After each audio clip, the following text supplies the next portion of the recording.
Om Shri Ram is what I wrote 21 times, and it all comes for the respect I have towards my mother and towards my culture. But I would like to clarify from my side that it is what my mother has said to me. Last 2 times I was MP, I was attending the oath swearing in ceremony of the Prime Minister at Rashtrapati Bhavan. And I was in the audience side at that time. And the whole setting was so overwhelming, so extravagant in political sense also. That is where the whole power lies for the country. And suddenly, this time, I'm sitting there. My father, Mohan Naidu ji, has been a stalwart in Indian politics and also especially Andhra politics. So the political foundation that he has laid and the connection he has made with the people of Andhra and people at large also in the society, I think that gives me an extra boost as a politician. But if you come to Chandrababu Naidu, he has been a direct influence. I was able to see him function. I was able to see how he was dealing with people. In the last 10 years, at every critical juncture or at every important decision that I have to make, my major advantage or my major guide and mentor has always been Chandrababu Naidu Garu, because he has always been present.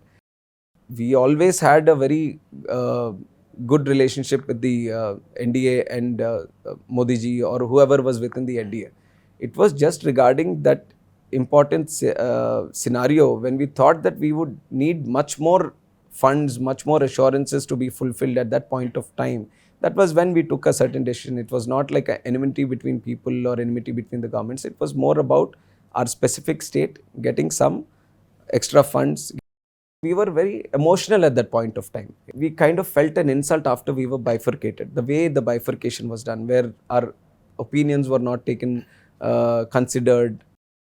Jagan's rule has made it like a pauper state today, the worst of all the states in the country. He took the state for a ride. I would say that everything is important today. I wouldn't stress on only one thing saying that this is the important thing that we need.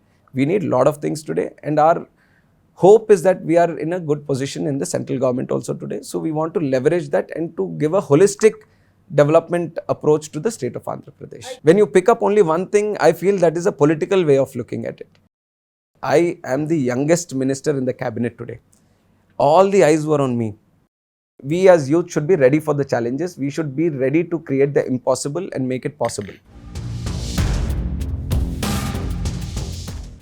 Hello and welcome to HT's weekly talk show, The Interview, and our special segment, Coffee on Sunday.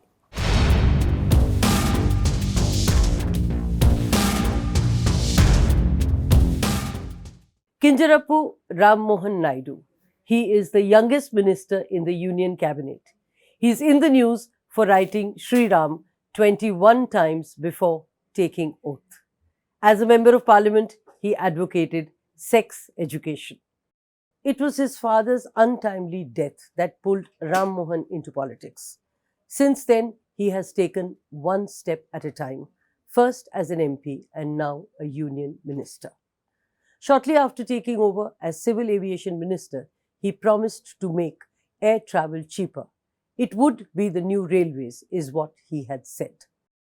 Whether that will happen remains to be seen. As of now, the 37-year-old speaks to us about his life, its journey, and politics. Kinjarapu Ram Mohan Naidu is our guest in this edition of Coffee on Sunday.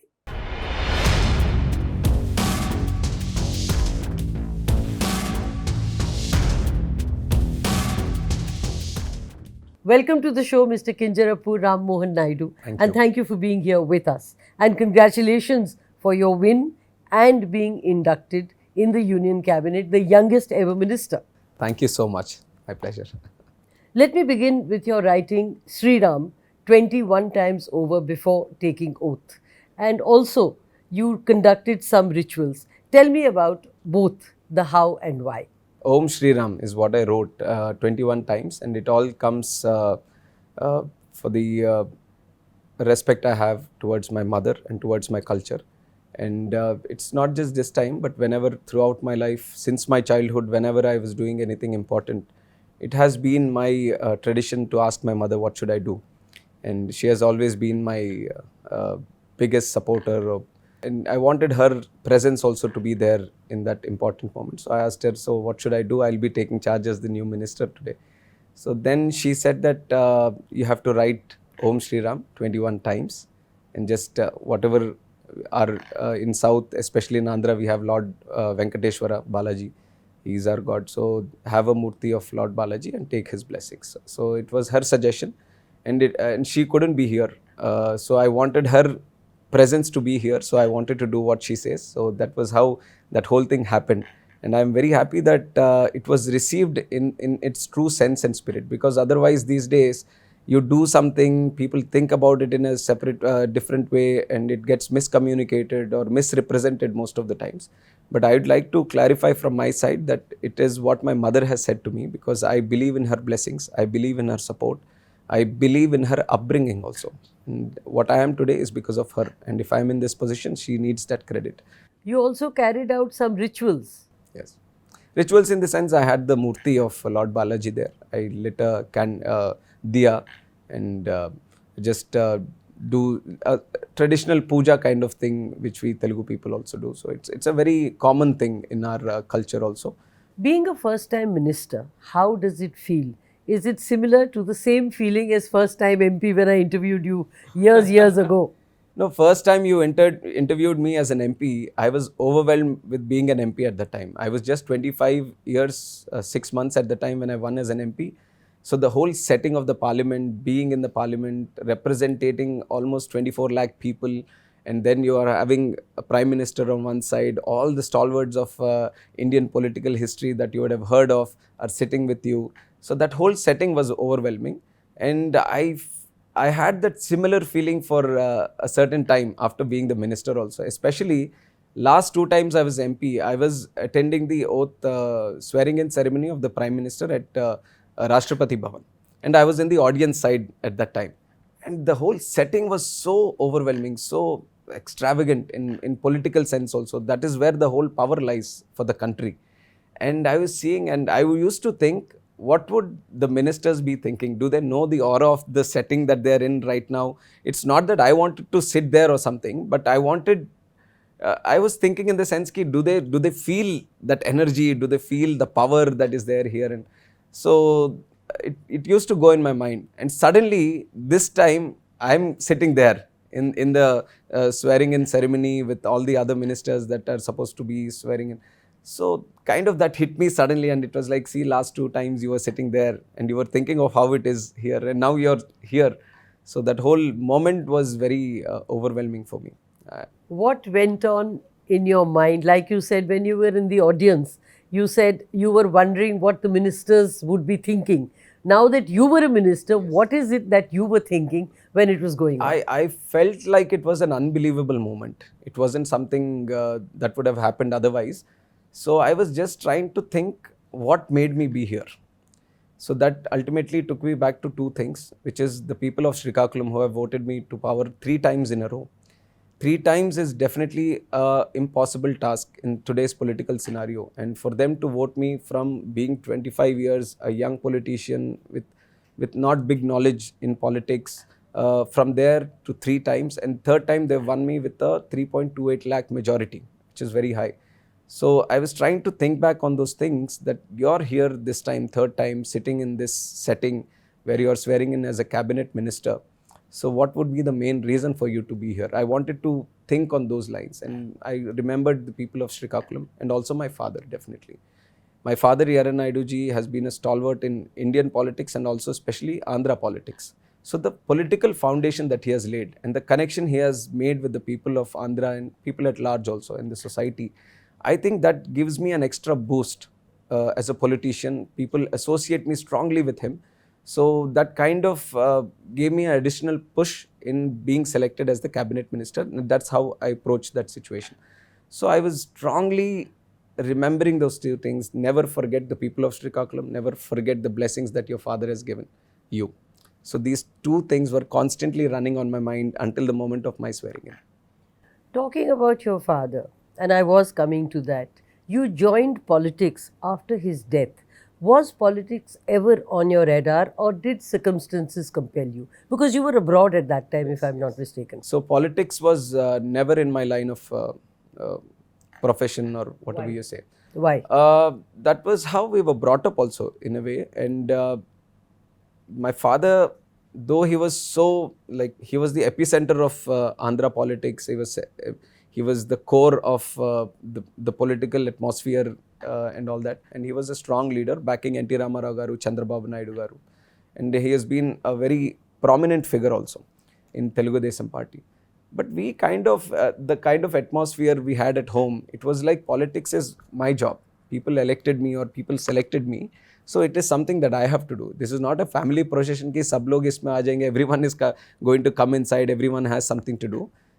Your job is to study. Your job is to pick a line of profession which you find is natural for you. You find that is more comfortable and something which you believe in. It has to be your line. See, this is not something which I'm going to hand it over to you just because people have elected me at this time. This was the communication that was there within the family also. And we were all very comfortable with it. It wasn't the situation where we are also fighting, ki, nahi, I want to come here and that. We somehow attained that comfort ki it is his line of work, let him do it. And we will try to do what we want to do.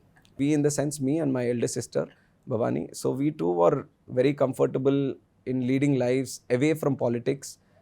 But circumstantially, it was destiny that brought me back into politics when he expired, when he met with an accident. So take me back to that unfortunate day of that car accident, how it hit you and your decision or your being pulled into politics. And after that, even your sister and then brother-in-law all joined politics. So just take me through that. So coming back to that day, it was totally shocking. And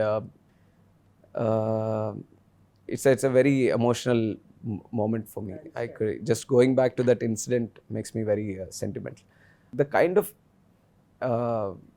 admiration people had for him, he was like a godly figure for us also, because the kind of response that he enjoyed from the people, he was like a demigod to a certain status. So when you talk about this godly status, it is like you're invincible. Death is nowhere close to you. And suddenly you see that it was in the midnight that I receive a call that he has met with an accident. And my immediate would be that, okay, he might have got some fracture or some injury or something. So because I thought that there is some godly protection to him, nothing is going to happen to him because so many people admire him so much. But suddenly he came strongly that he's no more. So it was very shocking. It was like the world crumbling down beneath me. There was nothing I could think of other than being in that moment and everything just getting shattered from my world. So after that, slowly coming back together as a family, we are a big family, joint family. And everyone just kind of sat together, and everyone's, the core of our family was him. So everyone is in a very similar situation. And we kind of tried to push each other up and motivate each other and try to think about the future, in the sense that he has left a strong legacy for us. He has done what he has to do in the little time that he had. So we just can't be in a sorrow state forever thinking about this situation. This is what God has planned. So let us try to pick up from what he has done and try to take things forward. And at that point of time, the family made a decision that I should continue his political legacy. What was your reaction? So I was a little confused initially, because that was never my intention to come into politics. And already I was so devastated with the loss of my father that I couldn't think about anything else for the future also. But there was very good support from my family. And that was what made me initially clear my confusion and say that, okay, my family is there with me. They are all trying to support me in this decision. So why not at least try it? Then I kind of went into the logical part of it, saying that you are a young person, you are an educated person, and if you are outside politics, you would have liked to see some young people coming into politics. God, destiny has given you an opportunity in this way, even if it is a very tragic way of letting things pass by. Then I thought, okay, with the support of the family and especially the support of the people also, there was a general acceptance in the people also. So it all came together as the support that I was receiving from my family and people, more than me convincing myself that I want to be in this line. So the support made me push myself into this politics. Now tell me, in one way, you followed your father's footsteps, being the youngest cabinet minister, which even he was, joining politics, which of course, but at another level, he didn't want the family to be in politics. You know, it was you do your work, we do mine. But later, the family, which is your sister and even brother-in-law, joined politics. So just tell me about it. No, in fact, my brother-in-law, before marriage, their family was already in politics, and my sister got married while my father was there. So he kind of had a good relation with my brother-in-law's family also. They were also very a strong family within the party. But what interestingly happened was, after the death of my father, our leader Chandrababu Naidu ji, he was so committed to our family. In the sense, he almost had a very brotherly relation with my father for a long time. So in that sense, he felt that he has lost one of his family member, and he had to take care of the family now. So that was how he picked me, and he also supported our family decision. That when our family said that, see, if you're looking for someone who is going to continue Hiran Naiduji's legacy, it's his son. And he also had this idea that there is a sister also, and I have to do something for her also. So for a good 5 years, there was no opportunity for him to work out anything. But in 2009 elections, 19 elections, there was an opportunity to stand as an MLA. So he convinced her, and that's how she came into politics. How different is your politics from your father's? And what are the things that he did and you would not do? I wouldn't say that there is anything that my father did that I wouldn't do. I would like to do 100% whatever he would have done. And how the style of politics that is different from me and my father was, he was 100% political blood. Whereas I carry his presence, I carry his foundation, I carry his legacy. So everything that I am is coming from him. He himself had to grow on his own. He didn't have any backing. He had to make his own way. He has to make his own path. And that taught him a lot more things. Whereas I have a good support system that he has built. So I don't need to do everything on my own today. Like I said, for me, until his death, I was away from a political setting. I never attended a meeting. I never went out with him in any political this thing. And I personally didn't do anything political from my side also. You were pursuing a career. I had a career on my own. I did my engineering, I did my MBA, and I was, after setting up a business on my own, I had a very different thought process at that time. So I was totally away from this political scenario. So imagine someone who always had the idea of coming into politics, how you shape yourself, how you shape your personality, attitude, the way you speak. So that was something he was innately having, and he had a good head start. But for me, it all started with that moment when he was no more and I had to come into politics. So I didn't have that orientation with me initially. So it was something I have lately developed, and it's still developing also for me. So that difference is still there, I feel, in the style of politics. So did that make it very difficult? See, like I said, there is an advantage, which is the system that he has offered me, which is otherwise, if I'm coming from a no man's land into politics, then that would have been a great challenge for me. But now I have that support system. But on the other side, the challenging part is that I'm coming fresh. So I don't know how people behave in politics. Now I've learned in 10 years, but initially that was a very big challenge for me. Did politics teach you diplomacy? Oh yes, definitely. And to say yes when you mean no? No. Yes, in the sense, because I've received this feedback from everyone that I be diplomatic most of the time. So that's why I'm saying yes, not from my opinion, but the opinion of the people. You were influenced both by your father and Chandrababu Naidu. Tell me about the emotion and the politics of these two influences. Well, my father's influence is very, very interesting because, like I said, when he was in politics, I wasn't going around with him. So I didn't know his political side of things. I would just hear laurels that, he is such a great figure. He does this, he does that. He has been helping us for in those issues. And these are the public feedback that used to get when we used to meet some people. That's it. I never seen him in person while he was handling his political career. So that was the guidance and the influence my father had on me through other people. He didn't have a direct influence on me. But if you come to Chandrababu Naidu, he has been a direct influence. I was able to see him function. I was able to see how he was dealing with people.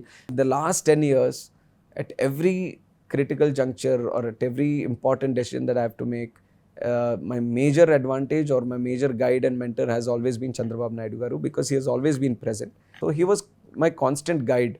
I definitely want to appreciate it through this interview also, that being at that stature and for a youngster like me, caring so much and trying to guide me in that direction and spending so much time, I think I wouldn't think any other leader in any other party would have done it. It's almost like a family and a godfather to me.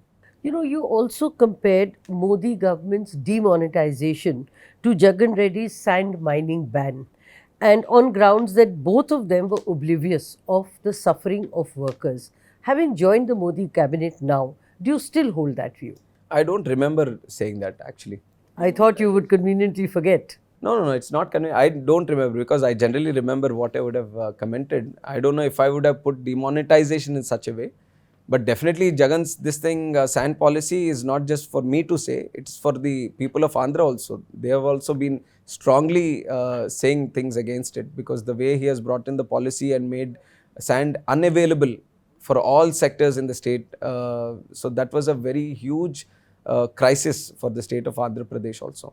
So these are two different issues, I think. There is no comparison in the way I would see them. And see, we always had a very good relationship with the NDA and Modi ji or whoever was within the NDA.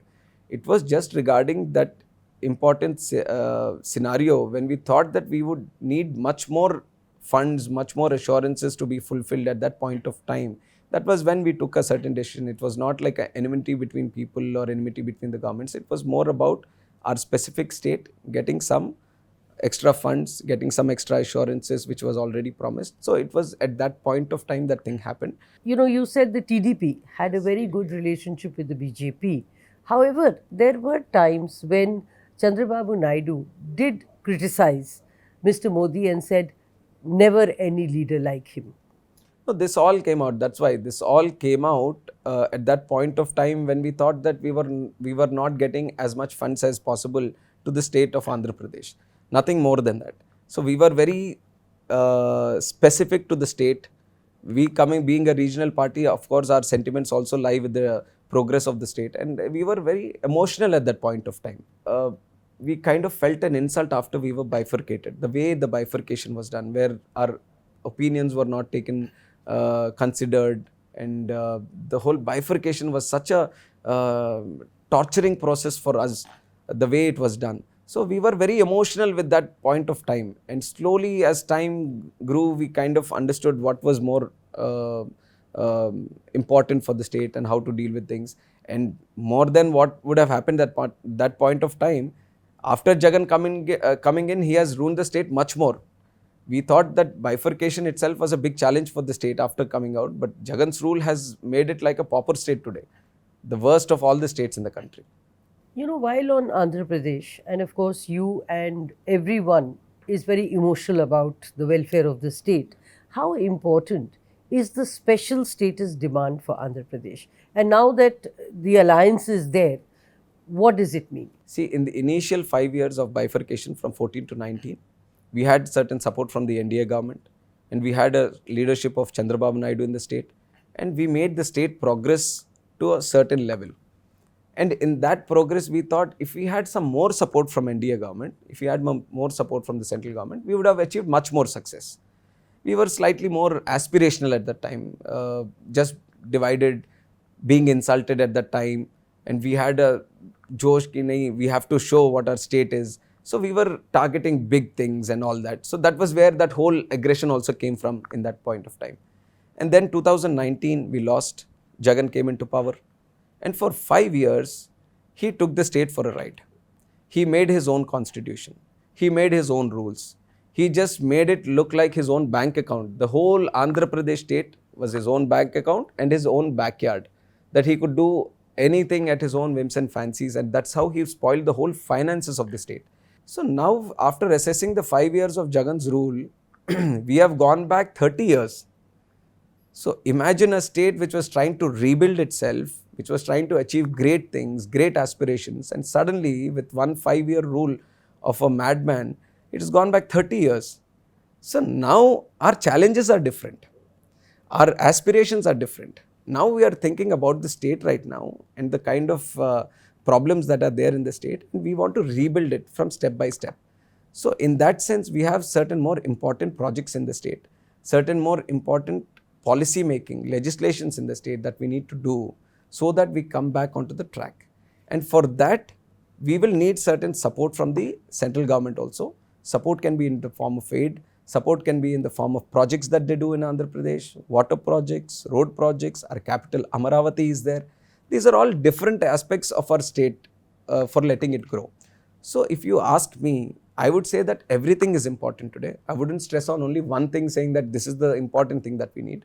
We need a lot of things today, and our hope is that we are in a good position in the central government also today. So we want to leverage that and to give a holistic development approach to the state of Andhra Pradesh. I get a sense that the special status demand for Andhra Pradesh seems to have taken a backseat now that the alliance has come about. No, we will work out a way where even that demand is fulfilled, but in a way that it just not becomes the center of all the demands, right? We are saying that there are other things that we need to do for the state to flourish. Those are also equally important. Including the demand for special status or excluding? No, I'm saying including in a way that we get the benefit of that. We get a benefit of a capital, we get benefit of a railway zone. I'm saying if you are stressing on that one thing, you are making these demands look like smaller. I don't want that to happen. For me, very emotionally, if you ask me, railway zone is the most important thing for me, coming from North Andhra region. So I consider that to be a very important demand. And we all Andhra people today don't have a capital. They all consider Amaravati to be an important demand. So I have to stress on that also. I have to stress on Polavaram project, which is a national project, which hasn't progressed at all in the last 5 years. So there are very important things. When you pick up only one thing, I feel that is a political way of looking at it. When you talk about Andhra developing, when you talk about our aspirations, when you talk about our agenda, I would say that this is a holistic approach. There are a lot of demands, and how we achieve them is our challenge today. So, there are a lot of demands with no dilution to the special status? See, again, if it comes to that, it is a political agenda that is running. If I stick to that, then it becomes a political agenda. What I want today is I want to explore all the opportunities that are there. Our state has been massacred so badly in the last 5 years. I can't just rely on only one thing and say that this is what I'm there for in the center. I want state to flourish in terms of water projects. I want state to flourish in terms of the roads that are being laid there. I want the state to flourish in terms of airports that are getting built there. I want the state to flourish in terms of welfare programs that are going to get there. So for all this, center is required. Center is not just to cater for only one demand that I have. They have to cater for all these demands. And I can't choose a priority in this. For me, all are of equal priority, and I want all to happen. Before we come to your ministry, and you're saying that the Civil Aviation Ministry would be the new railways, Yes. And air travel would be affordable. Let me ask you, what is the TDP stand on BJP's bid to end reservation for minorities? No, we haven't spoken about it at all. And our leader, I can speak on behalf of my party, our leader Chandrababu Naidu strongly said that there is not going to be any change in the way things are today. And we stand by the minorities, the rights of them. So there is no discussion on this as such. So we are very clear on what we want, and we have openly spoken about it in the elections also, very strongly spoken about it. So I don't see any issue coming up there. Yeah, so then there is a kind of a contradiction between what the BJP is wanting to do and what the TDP stand is. I don't think they are also wanting to. Let them come out with it, then we will see what they want to do. But at the moment, I don't see any conflict of interest there. But the BJP wants to end the reservation for minorities. They have to come clear with it. Let them answer about it. If they are very sure about it, let them come, then we can going to discuss about it. Mr. Naidu is seen as a secular leader, which he is. Now, the BJP's stand on secularism is a little in contradiction with what the TDP stand is. So, how do you reconcile? See, our point of view right now, I'll go back to the earlier question only, that our agenda today is to see that Andhra gets developed. And when you talk about development, there are very interesting and different aspects of this. Like I said, if you take the development scenario, there are different departments that you have to tackle with. There will be agriculture, there will be social justice, there are different aspects. And you have to balance your agenda also in terms of it. And for us, our agenda right now is to see the state to progress. And we were literally crying under the rule of Jagan Mohan Reddy for the last 5 years when this whole state has gone to dogs. So, secularism versus BJP's politics? No, it's not that. All this kept aside, Andhra development is the major thing. And when you talk about Andhra development, it's not just in the hands of Chandrababu Naidu Garu, it's not just in the hands of state government. We need the support of central government. And we need it to be at the best of the best, the support. So our agenda entirely depends on Andhra development, and that is the scope that we are keeping it right now. So, what kind of political compromises will you make? I don't see any compromise as of now. There is no compromise as of now. And if you ask now, see BJP, we have been a partner in 99 also. We have been a partner in 2014 also. And we are a partner now also. It is not something that we have come to terms now and we have started a coalition. We have been allies for a long time. We have been natural allies also. But also parted ways. Politically, we have parted ways in between. Politically, we have come together. Even they speak about it that since the inception, it has been their agenda. This question could have been asked to my father also in 99, how are you going with this and this thing? But we have gone together. While I take your point, the BJP of 2014, the BJP of 2019 is very different from the BJP of 1999. Today, there is a problem of ideology. There is secularism. I think it was also there at that point of time. BJP Not so sharp. Not so sharp. See, that is their thing. Sharp, not so sharp. It is how they want to carry. But in a way, the way we have traveled with the BJP before also in the NDA, it was with a development agenda. And in NDA 1, we have achieved a lot of success for the country and for the state also. And our leader Chandrababu Naidu ji also speaks very highly about it under the leadership of Prime Ministership of Vajpayee ji at that time. And 14 also, compared to this last 5 years, we have achieved a lot of success during the NDA 2 when we are there. So taking a certain direction from those two, we believe that NDA can achieve a lot of developmental success. And that is where we are concentrating on, and that is where we think it is the most important requirement of the state also. Let us not divert ourselves into other issues which might make us use our energy into other things, but let us focus on redevelopment of Andhra, and that is where we believe that NDA is going to come into power in the center also, and we wanted that strong support, and that is what has happened. And this is not just God's blessings that has happened. People have voted us into power. So it was people who thought that, okay, NDA has to come here, NDA has to come in the state. So that is how it has happened. People have given a mandate today. So we are going by it. So fair enough.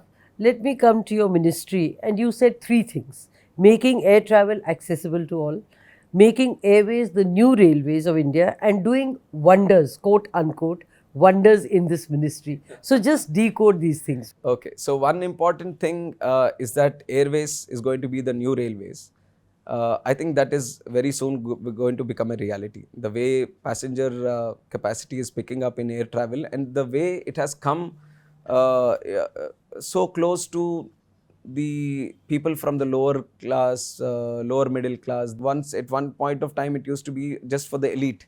Air travel was just for the elite. People just would look at a plane in the sky. They would have never seen the plane also. Now a lot of people, even the labor class who are working in other countries, they have become very comfortable with air travel. They feel like it is another accessible mode of transport. So in that sense, if you can give them that affordability, then you're expanding the network of this thing, and the only thing that is stopping is having a large fleet of aircrafts in the country. So we are trying to work in that direction where we make it more accessible. And when you get it to be more accessible in terms of fleet, in terms of airports, connectivity and everything, I would say that more than railways, people are going to prefer airways only, because the advantages that this sector offers. What about the fares? Fares definitely is a challenge right now. So we are going to sit with the airlines people, we are going to sit with the ministry, everything, and we are going to work in that direction. But doesn't that sound more like a wish list? Because fares are dependent on fuel prices and many other factors. See, ultimately I'm giving a commitment that my thought process is going to be that. It could be a wish list, but it is a direction that I'm going to work, and it's almost, you have to start with the wish list. You start with a wish list and you convert it into an actionable item and you achieve the targets. I don't have a magic wand to just bring out everything that I want to get done. But I want to set up a strong way of getting things done.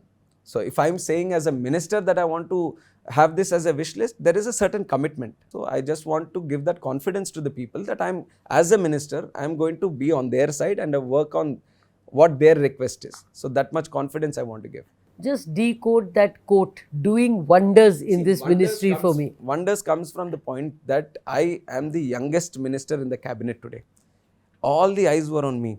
What cabinet is going to get? How is he going to function? What is he going to do? So I felt initially that there is a lot of focus on me, lot of responsibility on my shoulders. Ministries are such a big thing. You're handling the whole country, or handling important portfolio for the country and all that. But on the other side, I thought, let's take this as an advantage. You have the focus today. So you have to create something so that people feel that youngsters of this country can handle things, even if it's the highest platform. So that is where I coined this thing that I am going to do wonders. So it's kind of lifting myself also and telling the young people of this country that we as youth should be ready for the challenges. We should be ready to create the impossible and make it possible. So that is how I kind of arrived at that sentence that I'm going to do wonders. So I want to show as a young person, young minister in the cabinet, that I'm not just going to sit idle and do the regular routine work that's going to happen. I want to create something which is going to leave a mark for myself and leave a mark for the Civil Aviation Department also. So combining everything, the word wonder came out.